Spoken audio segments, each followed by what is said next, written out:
Hello everyone, I am TitanicSizedReviews. I review movies, shows, and video games, and today I'm talking about Hellraiser, a 1987 rated R horror thriller movie. This will be my 15 of 31 Halloween horror movies. This is the first time I have ever seen this movie. It is very dark and twisted. You may or may not have seen this before, I don't know. Let me know what you think of this movie. We probably will have different opinions if you have seen this movie before and like it. I will say it's a very interesting movie. There's no denying that. The way everything looks is well made, but the story has some strange choices, I would say. I'm going to get into that. I'm going to give you the basis of the story real quick, then I'm going to go over the story, and then I'm going to give you my review. So the basis of the story, at least the very beginning of it, is this guy called Frank. He goes to somewhere in Asia, don't know where, and he picks up this box, like Pandora's box kind of thing. He goes back to his home in, I believe, New York, in his gross house. He opens this box, and it basically unleashes, well, a small part of hell on him. You see hooks go into him. And then you basically get a look at Pinhead, an iconic horror movie villain. You may have never seen Hellraiser like me, but you probably knew who he was. I sure did. Well, you see Pinhead, and you see, well, pieces of Frank. Just everywhere. Pretty freaking gross. Then you've got his brother Larry and Larry's wife Julia. And they're going to move into this house where Frank died. They have no idea that he is dead or what has happened to him. They're just moving back in because I guess Larry has the deed. And things are going to kind of snowball from here. That's the basis of the story.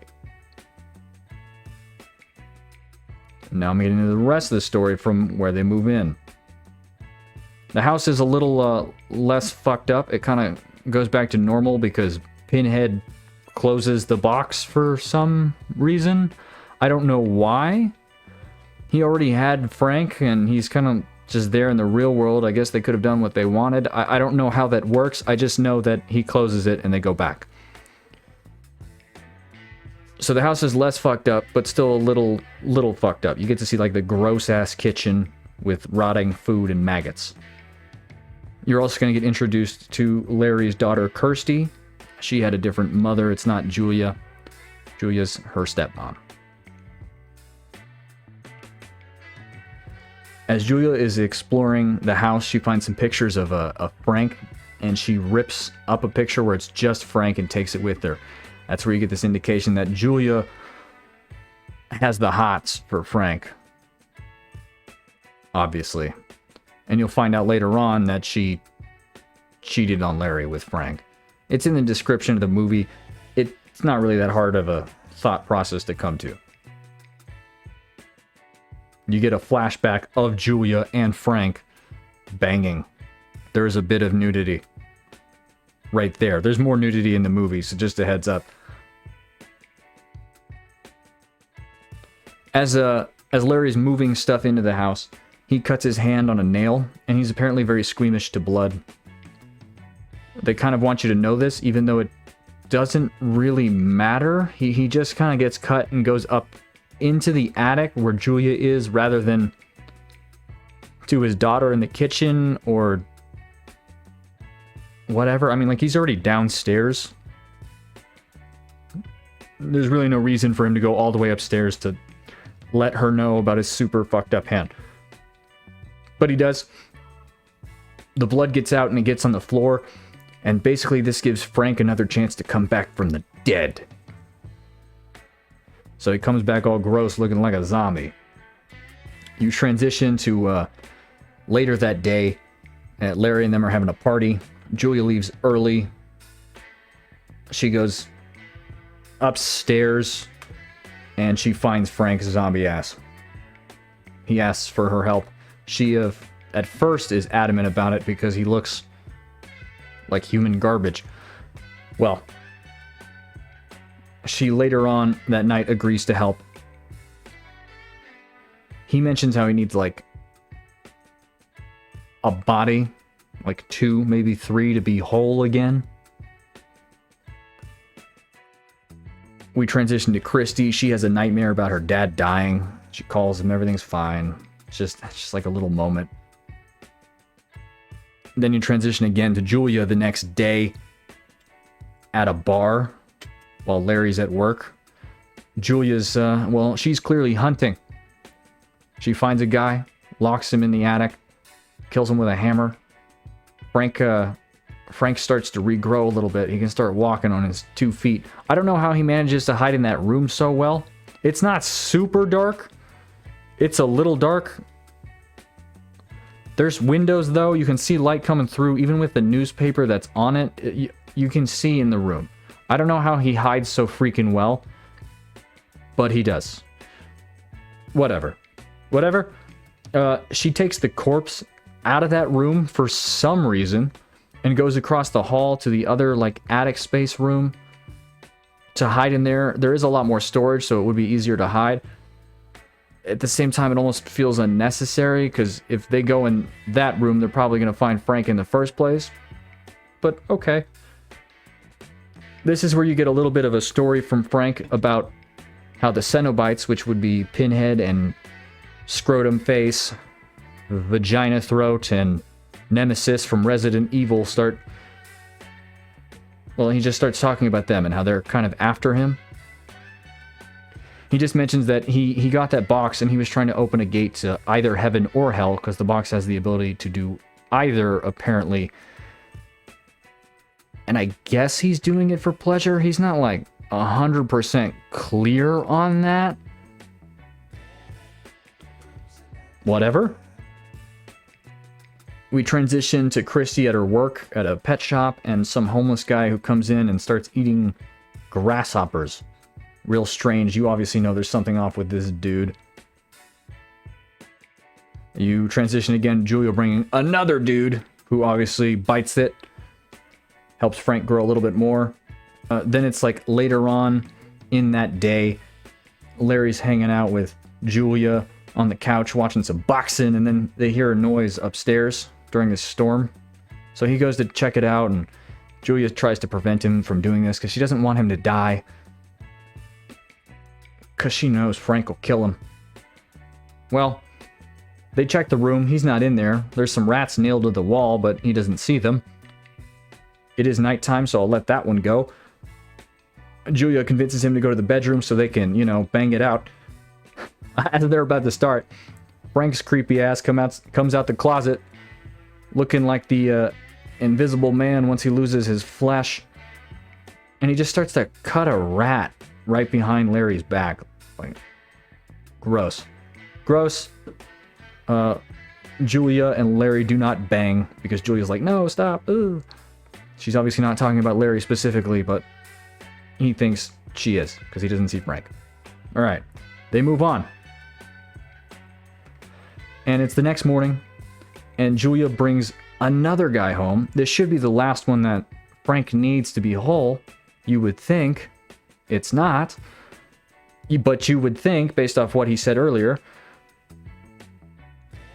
She brings this guy in. This guy almost dies right away, but doesn't. He's a little bit smarter than the last two. Kristy kind of sees Julia lead this dude in and then hears noises. She goes to check. That guy kind of pops out at her and grabs her, and she just gets grossed out. And then she meets Frank. Frank confronts her looking nasty. Kind of throws her in that room. She grabs the box after kicking him to the ground because he's still kind of weak. Throws it out the window and then just hauls ass. She hauls ass outside. She grabs the box and she just keeps on running. Why she doesn't ever call the cops to say, hey, someone got murdered in this house, I have no idea. No idea. She didn't have to say specifically that there's like a zombie looking dude just nasty upstairs, but she could have called the police. She doesn't. Whatever. She passes out. She wakes up in a hospital. And for some weird reason, the doctor comes in, says you have to wait. You can't call your dad right now. The police are going to want to talk to you because you passed out on the sidewalk for some fucking reason. I don't know what that has to do with the police. As far as I remember, she didn't have like any real blood on her. She just passed out. She had the box, and he's like, here, maybe this box will help you out, because she was holding it with her when she ran. That part was really weird. It just doesn't make any sense. Okay, so she's just stuck there, and she looks at the box, and then she gets like all excited about it for some weird ass reason. They show little like stuff coming out of it, and maybe that, you know, messed with her head and made her want to play with it. I don't know, because they don't explain that at all. As far as I can tell, she's just having fun dicking around with this weird ass box that her creepy ass uncle didn't want her to take in the first place. Okay. So she plays with the box, pushes it, and of course, you know what's gonna happen. She opens up a room, a hallway specifically, goes down it, and sees this really weird looking demon. Very well made looking. Very weird looking though. It's like an upside down lizard man with a scorpion tail. That's the best way I can describe it. And obviously she gets freaked out and runs. It chases after her, and I don't know how this thing works or is supposed to work, because it looks like it's supposed to be climbing on the walls, but its hands miss the walls like multiple times. Same thing with its feet, so it's like it's just floating there. I don't understand what the deal is with that. As it's chasing after her, if you look, you can see the dude who's like moving the monster behind it, kind of pushing it. It's not like a long moment, but you see it. Well, she manages to get out of the hall, back into her like bedroom, and the Cenobite people show up. She talks to Pinhead. They're about to like take her, and she mentions that she'll help them get Frank back if they leave her alone. And they agree to this. They don't like specifically say it, but they do. They agree to it. And then you get these weird flashbacks for Julia. Just kind of out of nowhere, as far as I could tell. At least I think they were flashbacks. They look like it. It's like she was like banging Frank again. Maybe she was banging Larry. I don't know. It was weird. It was just kind of a weird moment. Whatever. Kristy gets to the house, talks to Julia. Julia's like, oh, he's fine. And she sees her dad, goes to talk to him. You can very clearly tell Larry is a skin suit now. That is Frank. She doesn't know this, but you definitely will. You can tell. There's like blood around his head. Got these weird marks. It's super obvious. Yet her character just doesn't notice at all. I don't like that. I don't like that at all. It's dumb. Well, she goes into the attic room not realizing, right? And she sees a dead body on the floor and assumes it's Frank. She's in there by herself. The Cenobites reappear and they say they want the man who killed this man. She's like, no, not my father. Leaves, kind of runs out. Then she goes to talk to her dad. Says they gotta get out of there. And this is when she realizes Frank is actually in Larry's skin. Well, Julia, because she's just so love-struck by Frank's psychotic, gross ass, tries to help him kill Kristy. So she holds her for a moment on the stairs, and Frank pulls out a knife, and instead of stabbing her, ends up stabbing Julia. And then he just kind of like sucks the life out of her with his fingers, like he does with some of the other dudes. Julia obviously runs upstairs and hides. You see a gross corpse kind of fall out near her while Frank is looking for her. Doesn't manage to find her. She just like goes out into the hall after he leaves the room shortly after and just kind of stands over the balcony of the stairs, looking down, kind of breathing heavily. She's not very quiet. He just like walks out all creepy behind her.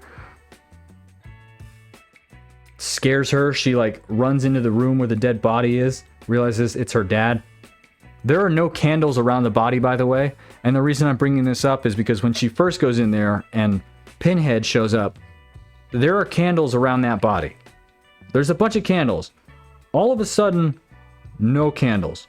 I don't know what the deal is with that. I'm just gonna move on, but still.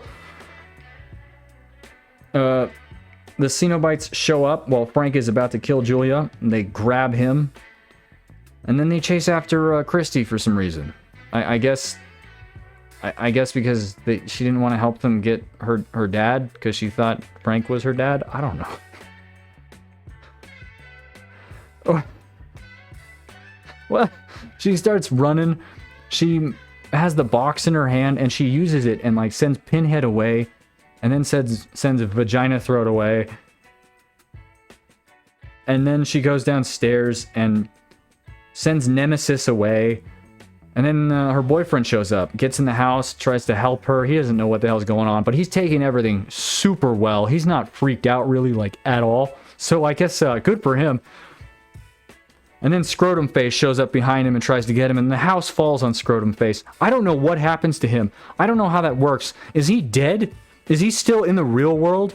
I have no idea. No explanation. He just kind of gets collapsed on. They try to run for the door, and the box starts moving on its own, and it opens up another doorway into hell, and the weird lizard monster thing shows up again and tries to get them. They kind of like wrestle for the box. She gets the box, turns it, obviously sends this thing back, and they're like, oh, we did it. They get out of the house. They're fine. Woo, good job. And then you transition to them out in like a field lot area, kind of by the highway. You can see the highway behind them, and there's just a bunch of shit on fire. There's like a chair that was in their attic on fire. There's a bunch of wood piles on fire, like randomly spread out. I don't know what the deal is with that either. She puts the box in the fire, and then the homeless dude who ate the grasshopper shows up and turns into like a demon dragon thing and grabs it and just flies off. And that's the end of the movie. Yeah, I don't know what to say. It's a really interesting movie. The gore is kind of gross. Like, I can handle a little bit of gore for sure. I think this one kind of goes... It's up there with one of those movies where I'm just like, no, I don't need that. That's a bit too much. It has a lot of stuff that I feel just doesn't make any sense and doesn't really explain itself well. Granted, there's like, what, maybe 4 or 5 of these freaking movies? So maybe some of the things that aren't explained in this one are explained in those. I'll give it the benefit of the doubt. I'm going to give this movie a 7 out of 10. Because despite the plot holes, it's super interesting. And everything's made really well. Like, everything is made really well. It looks creepy. Even in that weird lizard thing looks well if you don't recognize the dude standing behind it, or the fact that it's kind of like floating at times. Pinhead obviously has a certain presence about him. The other Cenobite people are just, I don't know, they're just kind of there. Like the chick, Vagina Throat, she talks a little bit. It's really just Pinhead and Vagina Throat who talk. When she talks, I'm just like, shut up. Just shut up. You're not threatening. She doesn't look threatening. She just looks stupid. In my opinion. What else can I say? I'm probably never going to watch this movie again. Because I'm a good Christian boy and I don't want to fuck with the devil. No, thank you. Maybe you agree with my opinion. Maybe you don't. Please let me know. Maybe you know more about this movie and can explain some of the plot holes to me that I just did not understand. Please let me know. Please, if you like this video, leave a like. Leave a comment, as I said. Subscribe. Please, help me out. If you want me to watch the other Hellraiser movies, let me know. I forgot to mention, this is on Tubi right now, so you can watch this for free on Tubi at the time of me making this. Thank you for watching. Have a good day.